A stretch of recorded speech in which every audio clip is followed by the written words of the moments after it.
Yeah, so I think you've been a pro now for around 2 years, roughly. How do you assess your progress in that time? Yeah, so just coming up 2 years now as a pro. So yeah, would have liked to go a little bit more busier, but obviously it's just when obviously the shows are and whenever they're putting on the shows. But yeah, man. So I'm 7-0 at the moment, and it's going well. Yeah, one thing I've noticed with you is, even though you've only had 7 fights, you fought some quite decent people for that stage of your career. Yeah. Johnny Phillips' fight, the Vale Arena, that one fight interests me because, you know, that fight, I can see how you've progressed since then. Yeah. Was the Johnny Phillips fight a good learning fight for you? Oh yeah, definitely. It was obviously a good live opponent. Obviously before the fight, it was a build-up as well for it. So it just got me really ready for it, really. And yeah, man. So yeah.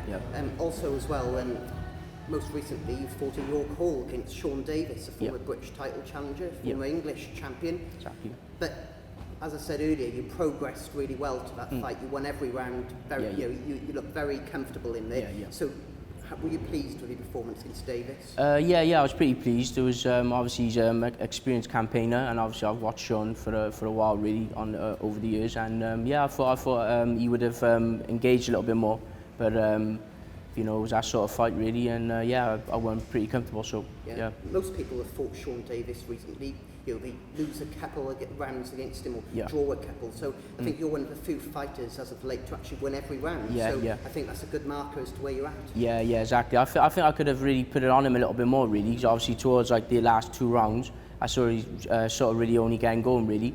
But yeah, man, it's you know, it was a good experience really. You know, and yeah. First fight outside of Wales as well. Exactly. That was another good experience. Yeah, for exactly. You, Yeah. Fighting at York Hall. Exactly. Yeah, it was a big show as well. See, obviously being on the undercard of the Golden Contract as well. So yeah, man, it was a Sky Sports show. So yeah.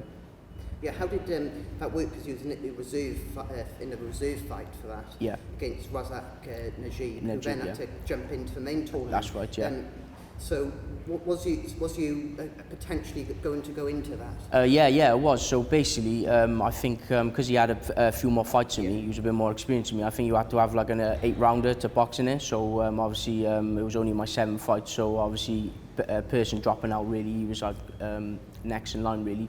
But yeah, I think for the next one now, it'll be on the undercard again now as a reserve fight. So hopefully, maybe if anything happens, I could step in really. Well, you saw the super lightweights the other day. Yeah, that was it. Kieran Geffen had to step in and a couple of others. Yeah. And so I thought you was going to do your dad another short notice. I know, yeah. You never know, man. I know, but I think something like that is going to come up, you know. So you know, I feel something's coming, you know. So yeah, man. Last year, you had one of the knockouts of the year against Jules Phillips. Yeah. What I'd like to know is, when you knock out someone like that, so you know, emphatically, what goes through your mind? Obviously you've won, but then you see Jules in the way he is, so it's a bit of a strange feeling. Yeah, it is. You can't really celebrate really, even like to now really. He's well, you know, it's how you celebrate really, and how you conduct yourself. So, but yeah, you know, obviously I caught him a good shot, and yeah, man. So thank God he was okay afterwards, you know. So. But he's back fighting now. So, yeah, exactly. Yeah. But I think he's retired now. Yeah, I seen it on his Facebook the other day. Yeah, so. But yeah, man. So yeah. Yeah, it's interesting, and also as well, most recently as well, just before the York Hall show, I think you were meant to be on a Vale Arena card. Yeah. So that didn't materialise. How frustrating is it for you as a fighter when fights fall through when you've been training? Yeah, it's so frustrating. But at the time, I was so down at the time, obviously, because obviously I got to the day, and he's like, oh well, we can't get you an opponent, so. So I just those last couple of days after that I was a bit down, but then obviously I had that opportunity then. So Lee Eaton got hold of me and then he said, oh, do you want to fight Razak Najib? And I just took it straight away really. So but all that training didn't really go to waste really. So it worked out well. It worked out well for me, yeah. As well, your dad as well as your trainer. Obviously when he won his world title, you weren't even born. Yeah, exactly. But you think of memories of them. Yeah, it is. He got like old tapes, obviously, of his old fights and stuff, you know, and obviously a lot of his fights now are on YouTube. So only now where I'm getting older now, I'm actually starting to, realise, what sort of fighter he was, and obviously, you got people who, who say, oh, I used to watch your dad back in the day, and then you actually realise then, because obviously that's my dad there. But then you think like, oh, you know, you only realise that what sort of fighter he was, you know. So, yeah, man. Pressure or motivation? What does your dad add to you? Motivation, to be honest. You know, it was a bit of pressure, but I used to feel pressure before, years ago, like when I was like an amateur. But now it's just motivation, really. I just go out there and just do my thing, really, you know. And you know, so yeah. Yeah. What is your dad like as a trainer? And what is it like having your dad as a trainer? Does it get a bit tense at times? Yeah, I can do, but like I said, we're both on the same wavelength. We are really, so you know, we have a little bicker, little bit, you know, now and again. But other than that, we're just on the same wavelength, really. No, it's your dad, and obviously it's great to have your dad as a trainer. Yeah. But forget about your dad. He fought in the same weight division as you. Yeah, He's yeah. a former world champion. Yeah, He's yeah. based in the same city as you. So even if he wasn't your dad, it makes sense to be with him. Exactly. Yeah. You are exactly, innit? You know. So it's you know, in that sense, it is, you know, thinking of it. Yeah, definitely. And yeah, you know.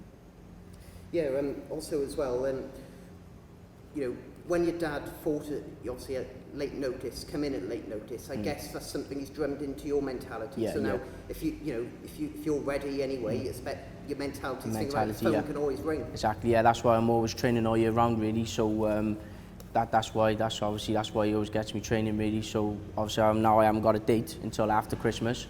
I'm still training now, really, just staying ready, you know. So yeah, man, 'cause anything can happen in boxing, you know. So yeah.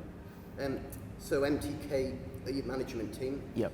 Again, how good is it to have such a big management team like that obviously have regular shows to get you active? Yep. Yeah, obviously it's the best time to be with MTK now because you know, it's just they're massive now. Do you know what I mean? They're like, obviously the Golden Contract tournament. That's just a massive opportunity for boxers, and they're giving out those opportunities to them now. So best management team around, I'd say, you know, for sure. Yeah, growing up, did you always want to be a boxer? You know, what got you into boxing? Yeah, it was sort of only came to me about 15, 16 really, I'd say. And well, I had my first amateur fight at 14, but yeah, man, I think from then, I always thought I sort of really wanted to be a boxer, really. Yeah, you know, your dad, is he someone you really looked up to? Like people say, oh, you know, my idol was so-and-so, but is your idol your dad? Yeah, of course, yeah. I got a couple of other idols, you know, fighters with like obviously similar sort of styles, like southpaws, but my dad, yeah, he's always been my biggest idol, and also my older brother too. When he was growing up, you know, we obviously both boxed the same, you know, with each other, as amateurs and stuff. But yeah, also my older brother as well. He was a pro as well, so for the bit. So yeah, man. Yeah.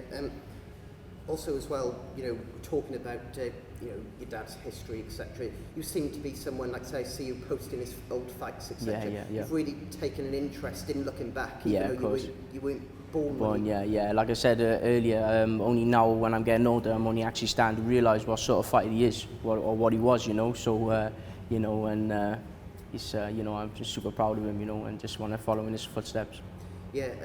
Also as well, you know, being here at UFIT, good facilities. Yeah, you know, yeah, it has obviously a top class gym. Yeah, but then there's a boxing gym, exactly, so it's an ideal setting for you. Oh, it's a perfect setup, really, because obviously you got the boxing room, which is separate, really. So it's just this room here, and then obviously outside, then you got all the facilities and so everything here, really. So yeah, perfect. Now I'd like to talk about the importance of sponsors in boxing. Sponsors, yeah. Yeah, obviously, you know, a lot of boxers, like your dad, you know, your dad at the work of Debenhams. Yeah, exactly, exactly. You know, you have to balance it. Not many people think like that. Yeah. So sponsors, are you full-time? Do they allow you I'm basically full-time? Yeah, I'm full-time, yeah. I also do personal training on the side, really, so just like one-to-one boxing training sessions, and but yeah, my sponsors are a massive help for me there. Yeah, so yeah.